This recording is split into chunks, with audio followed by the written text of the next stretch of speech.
আসসালামু আলাইকুম রহমতুল্লাহ সালাম। সম্মানিত শেখ, আমি সাদ্দাম হোসেন বংশী হারি পশ্চিম বাংলা হইতে। সম্মানিত শেখ, আমার প্রশ্ন হলো, আমি এমন একটি মসজিদে ইমামতি করি যেখানে 70% লোক সুদ খায়। এই মসজিদে আমার ইমামতি করা ঠিক হবে কি? আর আমি কিভাবে মানুষকে ইসলামের দাওয়াত দেব, দাওয়াতি পদ্ধতিগুলো বলবেন?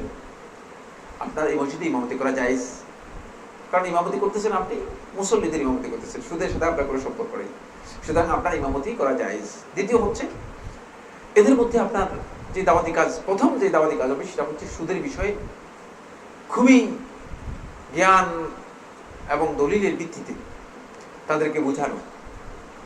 কারণ শয়তান তাদেরকে এমনভাবে কবলিত করেছে, শয়তান তাদেরকে এমনভাবে আগ্রাসিত করেছে যে শয়তানের আগ্রাসনের কারণে মূলত তারা নিজেরা ঈমান আমল থেকে বেরিয়ে গিয়ে সুদের সাথে নিজেদেরকে এমনভাবে সম্পৃক্ত করে ফেলেছে, সুদ থেকে তাদের বাঁচার কোনো উপায় নেই। এই জন্য আপনি তাদেরকে অত্যন্ত জ্ঞান ভিত্তিক, দলিল ভিত্তিক সুদের বিষয়ে তাদেরকে সতর্ক করার জন্য চেষ্টা করবেন। তবে নবী সাল্লাল্লাহু আলাইহি ওয়াসাল্লামের হাদিসগুলো, কোরআনের আয়াতগুলো তাদেরকে বেশি বেশি করে শোনাবেন। আপনি নিজের বক্তব্য দিলে তারা হয়তো আপনার উপর রাগান্বিত হয়ে যেতে পারে। খেয়াল রাখবেন যে এই সমস্ত দাওয়াতের ক্ষেত্রে নিজের বক্তব্য পেশ করবেন না, কারণ বিভ্রান্ত শয়তানের দ্বারা যারা প্রবঞ্চিত হয়ে আছে, শয়তান যাদের অন্তরের মধ্যে শয়তানের ডিভাইস লাগিয়ে দিয়েছে, শয়তানের অ্যাপস যাদের অন্তরের মধ্যে কি করেছে, ডাউনলোড করে দিয়েছে, তাদেরকে আপনি আপনার অ্যাপস দিয়ে আপনি তাদেরকে কি করতে পারবেন না, প্রতিহত করতে পারবেন না। তাদেরকে যদি আপনি প্রতিহত করতে চান তাহলে কোরআন এবং হাদিস শুধু কি করবেন, তাদের মধ্যে পুশ করবেন। কারণ শয়তান এগুলোকে প্রোটেক্ট করতে পারে না, শয়তান আমার বক্তব্যকে প্রোটেক্ট করতে পারবে। কথা কি বুঝতে পেরেছেন? শয়তান আমার বক্তব্যকে রদ করতে পারবে। শয়তান আমার বক্তব্যের ব্যাপারে বলবে যে মোল্লারা এরকম কথা বলে, মৌলবী মুন্সিরা এরকম কথা বলবে। কথা কি বুঝতে পেরেছেন? শয়তান আমার বক্তব্যকে কি করতে পারবে, প্রোটেক্ট করতে পারবে। আমার বক্তব্যকে আপনার অন্তরের মধ্যে এটাকে গ্রহণযোগ্য নয় এরকম একটা ভাব তৈরি করে দিতে পারবে। কিন্তু যখন আপনি বারবার কোরআন হাদিস পুশ করবেন, তখন শয়তানের অ্যাপস দুর্বল হয়ে যাবে। কারণ এখানে শয়তান ভাইরাসটা লুকিয়েছে কোন পথ দিয়ে, সেটা হলো আল্লাহ এবং তার রাসূলের ভালোবাসার এই পথ দিয়ে, আল্লাহ এবং তার রাসূলের ভালোবাসাকে কি করে দিয়ে উঠিয়ে দিয়ে তারপরে শয়তান এই অ্যাপসটা এখানে ইনস্টল করেছে, এই ভাইরাসটা লুকিয়েছে। কথা কি বুঝতে পেরেছেন? আল্লাহ এবং তার রাসূলের ভালোবাসা যার অন্তর মধ্যে কম, তার অন্তর মধ্যে এই ভাইরাসটা ঢুকবে। বুঝতে পেরেছেন? এই ভাইরাস এই পথ দিয়ে শয়তান ঢুকিয়েছে। এই জন্য আল্লাহ এবং তার রাসূলের ভালোবাসার বিষয়টি বারবার সেখানে যদি আপনি পুশ করেন, তাহলে দেখবেন যে অবশ্যই শয়তানের এই প্রবঞ্চনা থেকে, এই অবস্থা থেকে তারা নিজেদেরকে মুক্ত করতে পারবে ইনশাআল্লাহ। আসসালামু আলাইকুম রহমতুল্লাহ। ওয়ালাইকুম সালাম রহমতুল্লাহ। সম্মানিত উস্তাদ, আমি মোহাম্মদ জাফর, আমি একজন দোকানদার। আমার একটা প্রশ্ন, আমার মসজিদে উযু করার সময় এবং গোসল করার সময় যে পরিমাণ পানি অপচয় করি, এর দ্বারা গুনাহ হবে কিনা এবং উযু গোসলের সুন্নাহ নিয়ম কি? পানি ইচ্ছাকৃতভাবে অপচয় করলে গুনাহ অবশ্যই হবে। অপচয় তো হারাম ইসলামের মধ্যে, শুধু পানির ক্ষেত্রে নয়, সব কিছুর ক্ষেত্রে হারাম।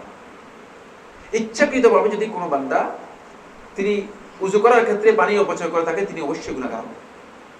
কিন্তু তিনি যদি উযু করার জন্য পানি ব্যবহার করেন আর সেক্ষেত্রে যদি কিছু পানি অপচয় হয়ে যায় অনিচ্ছাকৃতভাবে, যেমন আমরা যেই এখন বর্তমানে যে ট্যাপ এর মাধ্যমে আমরা উযু করে থাকি, এখানে অনেক ক্ষেত্রে আপনি ইচ্ছা করলেও বন্ধ করতে পারতেছেন না পানি, সেক্ষেত্রে আপনি যত লো দিতে পারেন চেষ্টা করে, কিন্তু তারপরেও হইতে পারে যে কিছু অতিরিক্ত অপচয় হয়ে যেতে পারে, যেটা আপনার ইচ্ছার বাইরে, এর জন্য আপনি গুনাহগার হবেন না।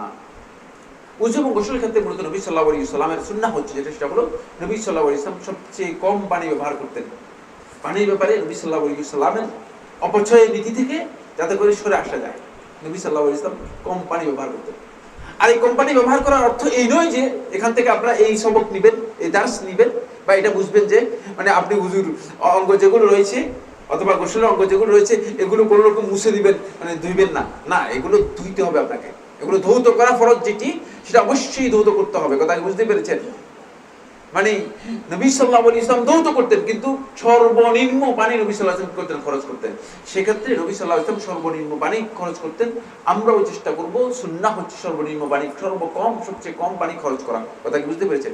কিন্তু ধৌত করতে হবে, খেয়াল রাখতে হবে যে যাতে কোনোভাবেই উযু বা গোসলের যেই অঙ্গগুলো ধৌত করা ফরজ, সেগুলোর সামান্যতম কোনো অংশ কিনা খালি বা অধৌত থেকে না যায়, কারণ অধৌত যদি কিছু থেকে যায় কোনো অংশ, তাহলে আপনার উযু এবং গোসল কোনটাই হবে না, খেয়াল রাখতে হবে। আসসালামু আলাইকুম ওয়া রাহমাতুল্লাহ। সম্মানিত শেখ, আমি ইমরান সাকিন, সৌদি আরব দাম্মাম থেকে। আমার একটি প্রশ্ন, আমরা যারা আম লোক বা দিনের তেমন জ্ঞান নেই বললেই চলে, তাহলে এটার কারণে কি আমাদের জাহান্নামে যেতে হবে? আর যদি জ্ঞান অর্জন করতে হয়, তাহলে কতটুকু জ্ঞান অর্জন করলে আমাদের জন্য যথেষ্ট হবে? বিষয়টি বিস্তারিত বুঝিয়ে বলবেন কি? প্রথম কথা হচ্ছে, আম লোক আর খাস লোক কেউ কিছু না, সবাই বান্দা।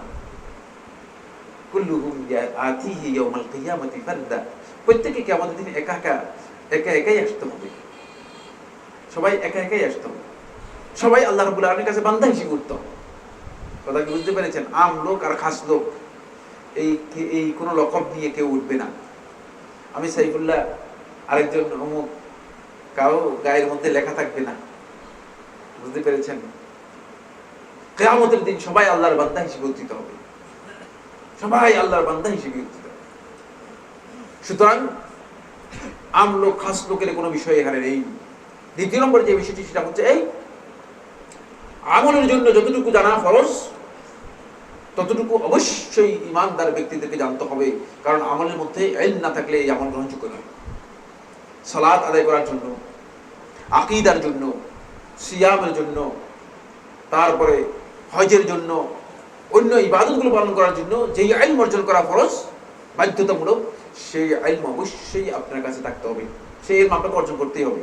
এর জন্য শর্ত নয় যে এটা স্কুল থেকে করতে হবে, এর জন্য শর্ত নয় যে এটা মাদ্রাসা থেকে করতে হবে, এর জন্য শর্ত নয় যে এটা কোনো আলেমের কাছ থেকে করতে হবে। কথা কি বুঝতে পেরেছেন? এটা আপনাকে অর্জন করতেই হবে। এটা ফরজে আইন, বাধ্যতামূলক। এর অতিরিক্ত যে জ্ঞান রয়েছে, কোরআন এবং হাদিস বুঝা, নবী সাল্লাল্লাহু আলাইহি ওয়াসাল্লামের সুন্নাহর জ্ঞান অর্জন করা, কোরআনের তাফসীরের জ্ঞান অর্জন করা, অথবা ফিকহ এবং উসুল ফিকহের জ্ঞান অর্জন করা, এগুলো হচ্ছে অতিরিক্ত বিষয়। এটা আপনি যদি অর্জন করতে পারেন, ভালো। দিন সম্পর্কে আপনার কাছে আপনার কুচি বৃদ্ধি পেল, আপনি বিভ্রান্তি থেকে নিজেকে রক্ষা করতে পারবেন, আপনি দিন সম্পর্কে মানুষদেরকে গাইড করতে পারবেন, মানুষদেরকে জ্ঞান দিতে পারবেন, মানুষদেরকে আপনি সঠিক ধারণা দিতে পারবেন।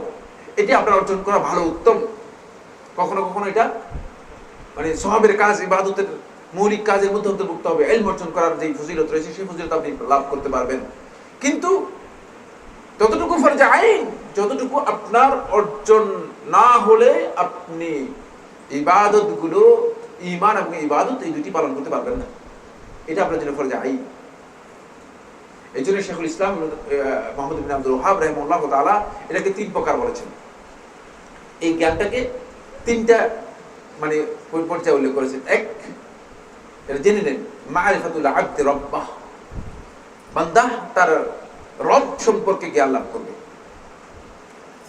আল্লাহ রাব্বুল আলামিনকে যদি চিনতে না পারেন, তাহলে তো আপনি মূলত বান্দাই হতে পারলেন না। এটা হচ্ছে প্রকৃত মারিফত। যে মারিফতের কথা প্রথমে আমরা বলছি না যে আমরা মারিফতি, ওই মারিফতি নয়, এটা হচ্ছে আসল মারিফত। নবী আল্লাহ রাব্বুল আলামিনকে চিনতে হবে। যদি আল্লাহ রাব্বুল আলামিনকে সত্যিকার চিনতে না পারেন, তাহলে আল্লাহ রাব্বুল আলামিন তাওহীদ বাস্তবায়ন করতে পারবেন না। কথা কি বুঝতে পেরেছেন? এটা হলো প্রকৃত মারিফত। দ্বিতীয় নম্বর হচ্ছে মারিফাতুল আবদি রাসূলাহ।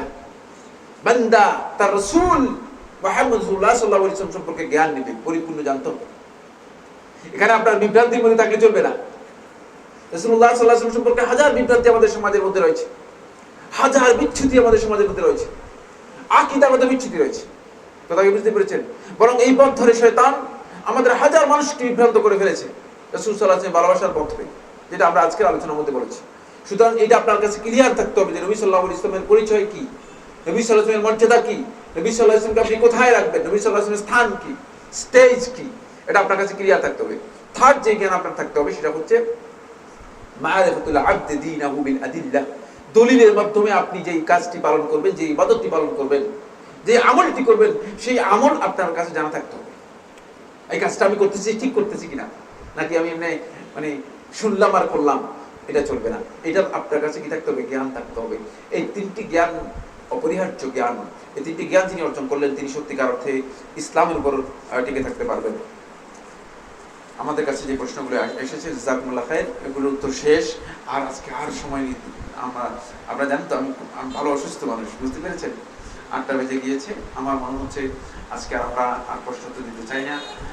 ইনশাআল্লাহ তাআলা যদি অন্য কোনো সময় আমরা আসি